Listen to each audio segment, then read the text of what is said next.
Alaya apartment में हादसे के तीसरे दिन राहत कार्य तेजी में चल रहा है और बड़ी मशीनों का इस्तेमाल अब शुरू कर दिया गया है। अभी तक जो मलबा है उसमें से पहले और दूसरे तल को हटा दिया गया है पूरी तरह से, यानी तीसरे तल के बाद नीचे से जो सेकंड फ्लोर है उस पर पहुंच चुकी है एनडीआरएफ और एसडीआरएफ की टीम। वहां से फ्लैट नंबर 202 में एक आशंका थी कि 202 फ्लैट में रहने वाली 40 साल की शबाना के दबे होने की, लेकिन जब दूसरे नंबर पर जाकर उन्होंने फ्लैट को खोला है, उसका बेडरूम, उसके किचन, बाथरूम सबकी जांच की तो शबाना कहीं नहीं मिली। आशंका ये है कि शबाना उस समय नीचे के तरफ होंगी, भूतल पर हो सकती हैं, या फिर कुछ इलेक्ट्रिक संबंधी समस्या आ रही थी पैनल में, उसको ठीक कराने के लिए वो नीचे गई थी। तो जब तक एनडीआरएफ और एसडीआरएफ की टीम पूरी तरह से फर्स्ट फ्लोर या बेसमेंट तक नहीं पहुंचेगी तब तक शबाना का पता लगाना मुश्किल हो रहा है। शबाना के परिवार वाले यहाँ पर बैठे हुए हैं, पुलिस प्रशासन के अधिकारियों से लगातार संपर्क कर रहे हैं। इसके साथ ही बहुत सारे ऐसे लोग भी हैं जिनके फ्लैट में पूरी गृहस्थी फंसी हुई है और उनके पास रहने का कोई ठिकाना नहीं है। बहुत सारे ऐसे लोग जो किराए पर रहते थे उनके लिए भी रहने का कोई व्यवस्था नहीं है। तो उन्होंने आज डीएम सूर्यपाल गंगवार से मिलकर अपनी पीड़ा रखी है, अपनी बात कही है। डीएम ने सभी तरह से आश्वासन दिया है कि उनकी मदद की जाएगी, उनके ठहरने की व्यवस्था की जाएगी, उनका जो सामान है वो सुरक्षित रखा जाए, उसके लिए एक कमेटी बना दी गई है। एसडीएम के नेतृत्व में एक कमेटी सारे सामान को सुरक्षित रख कर उसकी लिस्ट बनाकर उनके परिवार वालों के संपर्क में है। परिवार वालों की सहमति से ही वो सामान रखा गया है और जब भी वो सामान लौटाया जाएगा तो पूरा सामान उनको दिया जाएगा। ये भी कहा गया है कि अगर वो चाहें तो अपने सूटकेस या अपने बक्सों में ही सामान रखकर प्रशासन के पास सुरक्षित दे सकते हैं।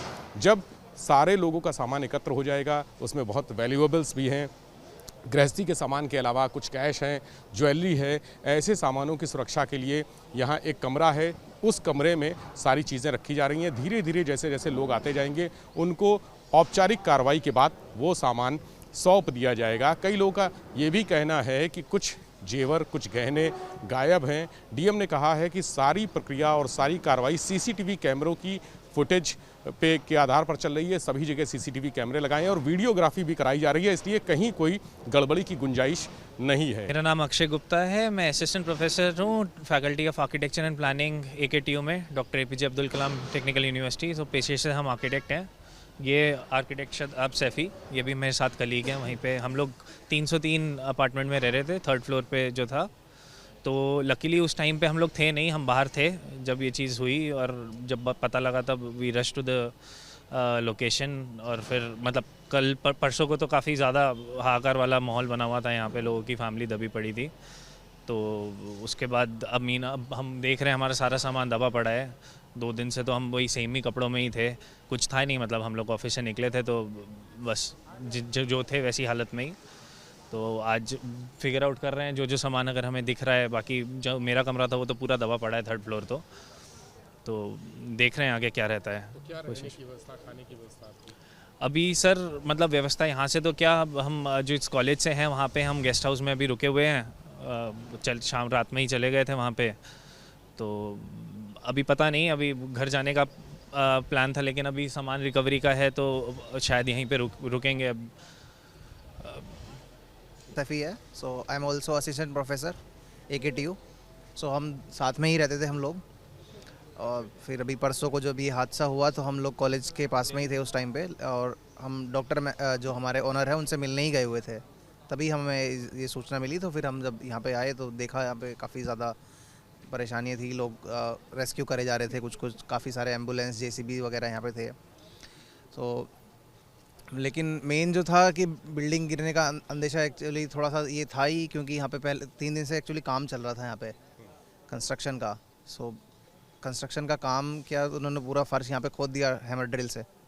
हैमर ड्रिल से खोदने के बाद में बीच में एक छोटा इन्होंने सम भी बनाने की कोशिश करी यहाँ पे, गड्ढा।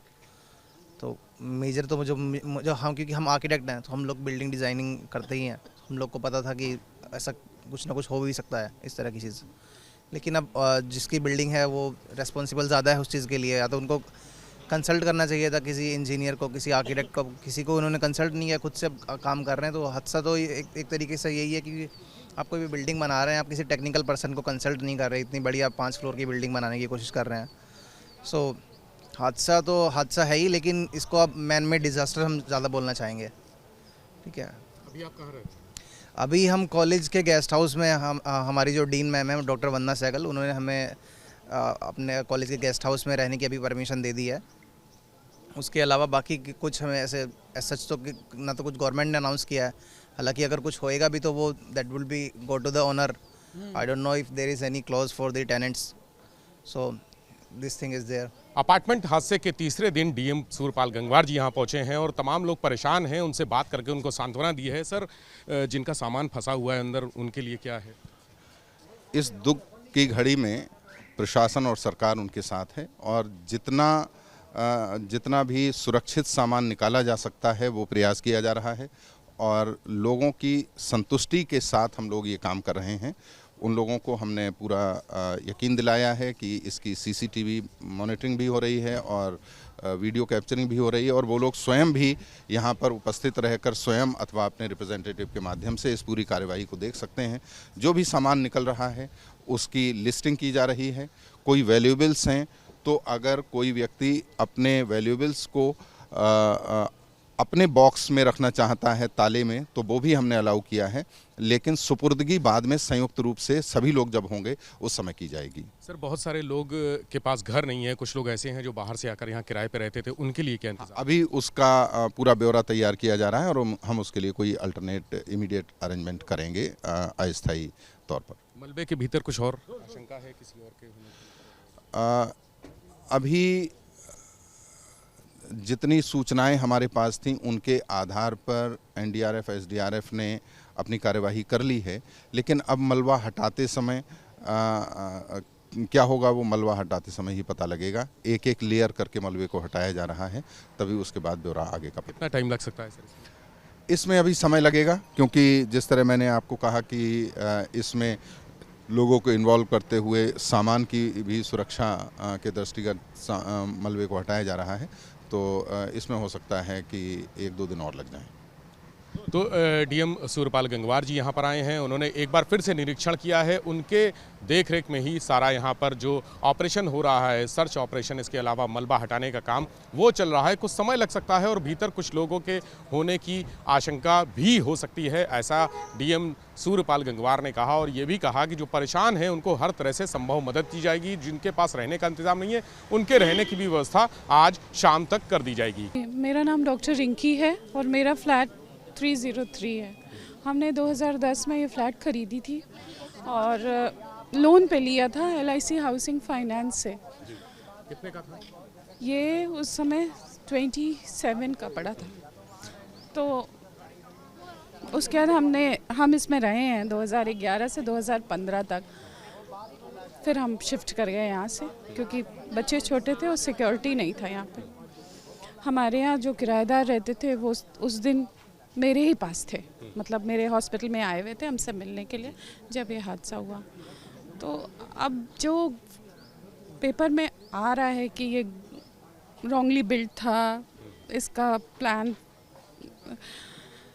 पास नहीं था, ये सब, तो how do we get to know that it was the loan was issued by a government agency? Why did they issue that? मतलब अब तो लोन लोग इशू करता है तो without checking, why did they issue us the loan? और हमने तो अपनी पूरी कमाई इसमें लगा दी। मेरा वेल फर्निश्ड हाउस था, इसमें 3 BHK था, तीनों में डबल बेड, तीनों में AC, गीज़र, सब कुछ था। तो अब 1 मिनट में सब कुछ चला गया। अब क्या होगा? आई डोंट नो कब क्या होगा। तो आपको कोई उम्मीद है कहीं से मुआवजा मिलेगा, सरकार कुछ करेगी? मेरा बस यही मानना है कि मेरी मेहनत की कमाई थी, मेरे और मेरे हस्बैंड की, दोनों हम लोग डॉक्टर्स हैं, तो ये जाएगा नहीं। मिलेगा तो है, लेकिन आई डोंट नो कैसे मिलेगा। We are working through it. सारे फ्लैट ओनर्स एक साथ मिलके कुछ कर रहे हैं, देखें कुछ तो होना चाहिए, because it is not our fault. मतलब we are not responsible for this, whatever has happened. तो दैट अभी डीएम सर से बात की है, उन्होंने क्या कहा? ही हैज़ अश्योर्ड मी कि समथिंग वुड बी डन। देखते हैं। लाइक सर्च करना है मुझे भी अलाउड नहीं है। यहाँ डीएम बोल देते हैं कि आप वहाँ पे जाके सर्च करिए, पर जब मैं वहाँ पे जाती हूँ तो या तो मेरा जो सामान है मुझे दिख रहा है, मैं बता रही हूँ मेरा सामान है 301 आलू का, तो उस पर वो सीधे सीधे जेसीबी मतलब जहाँ जहाँ बहुत सामान है वो सीधे उठा के दूसरी जगह डंप कर दिया जा रहा है, ढूंढने भी नहीं दिया जा रहा है। बोलते हैं कि इसमें तो कुछ मिलेगा ही नहीं, अब इसमें कहाँ कुछ मिलेगा, कोई भी वैल्यूएबल आइटम सो फार। मतलब मैंने देखा है अपनी एरिया, मैंने बताया यहाँ मेरा बेडरूम है, ये मेरा दूसरा बेडरूम है, इस बेडरूम में ये अलमीरा है, फिर भी कोई उसका फ़ायदा नहीं हुआ है मुझे आज सच। अभी आपके रहने का क्या है? यही कोई नहीं है, वही तो हम अपना कंसर्न रेस कर रहे हैं, वो भी क्लियर आंसर नहीं दे रहे हैं। हम यहाँ रह रहे थे, now you talking about giving us shelter homes. हम कैसे शेल्टर होम्स में कैसे रह सकते हैं? मतलब आप कह रहे हो हम स्कूल में और हम टेंट लगा देंगे, तो ये कौन सा इंतज़ाम हुआ है? तो आपकी तो सारी गृहस्थी भी चली गई। बिल्कुल चली गई, बिल्कुल चली। यही तो हम प्रशासन से पूछ रहे हैं कि हम कहाँ रहें। अभी तो हम हॉस्पिटल में, दे आर नॉट डिस्चार्जिंग अस। हाँ, तो वो हमें कल डिस्चार्ज करेंगे, तो हमारे पास तो जाने को कुछ नहीं, because this was the only property we own जिसमें हम रह रहे थे। तो मतलब आज हॉस्पिटल में और रहेंगी आप, उसके बाद वो तो प्रशासन बताएगा ना कि हम कहाँ रहेंगे, वही तो हम उनसे सवाल कर रहे हैं, वो सीधा जवाब नहीं दे रहे हैं। यहाँ पर कोई और परिवार के लोग ना वो कॉम्पनसेशन की बात कर रहे हैं, एट द सेम टाइम आप क्वेश्चंस हमारे पे रेस करो या कह रहे हो प्राइवेट बिल्डिंग थी। हम भी तो ये कह रहे हैं कि प्राइवेट बिल्डिंग थी, तो हमने जब लोन लिया, हमने तो LIC से लोन लिया, आपने हमें लोन कैसे दिया? तो तब आपको नहीं लगा कि कुछ गड़बड़ है या कुछ लूप होल्स हैं? अब आपको सब नज़र आ रहा है। आप कॉम्पनसेशन पे ना आप कॉम्पनसेशन दे रहे हो, ना आप अरेंजमेंट करा रहे हो हमारे लिए। आप बस हमें हॉस्पिटल में जाके बस 4 बार लोग आके हमें विजिट कर जाते हैं, that's it. Nobody is talking about the solution, ना टेम्प्रेरी ना परमानेंट है। और जो अलाया अपार्टमेंट गिर गया है, उसमें सेकंड फ्लोर पे मेरा भी एक फ्लैट था, जो कि मैंने 2014 में ख़रीदा था। मेरी सरकार से एक गुजारिश है और प्रशासन से गुजारिश है कि अगर LDA प्रशासन और बिल्डर की लापरवाही और मिलीभगत के कारण 2010 तक में 2 बार गिराने के आदेश इसके दिए जा चुके होते, और अगर उसका सही से पालन किया गया होता तो मैं ये नाजायज़ बिल्डिंग खरीदता ही नहीं, और आज मुझे इसका खामियाजा नहीं भुगतना पड़ता। तो इन लोगों की अपनी करतूतों की वजह से, इन लोगों की आपसी मिलीभगत की वजह से आज मुझे इसका खामियाजा भुगतना पड़ रहा। जो एक सीनियर सिटीजन को, जो उसका अपना जीने का आधार था, यहाँ से जो रेंट मिलता था, उसी से हम मियाँ बीवी दोनों आदमी अपना जीवन यापन करते थे। आज हम बिल्कुल रोड पे आ गए हैं, मेरे पास कोई दूसरा सहारा और साधन नहीं है। तो मैं सरकार से ये गुजारिश करता हूँ कि जो भी लोग इसमें दोषी हैं उनको सख्त से सख्त कार्रवाई करके कड़ी से कड़ी सजा दें, और हमें जो भी राहत प्रदान करना है वो करें।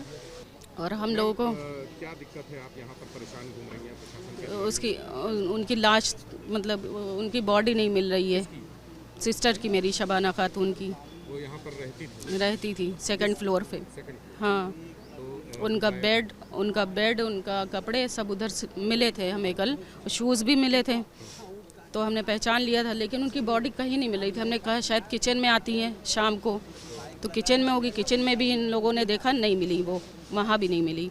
आगे बेडरूम में देखा, बेडरूम में भी नहीं थी। लॉबी में देखा, लॉबी में भी नहीं थी। तो हमें लग रहा है इलेक्ट्रीशियन आया था, तो इलेक्ट्रीशियन से उन्होंने कहा था कि नीचे मैडम आपने बुलाया, फ़ोन किया था कि इलेक्ट्रीशियन ने कहा कि मैडम नीचे आइए आप, और हम काम कर रहे हैं। तो कह रहे हैं हाँ आ रहे हैं। अब हमें लग रहा है यहाँ से सीढ़ियाँ थी, वो सीढ़ियों से उतरी थी, तो हो सकता है उसी में हो।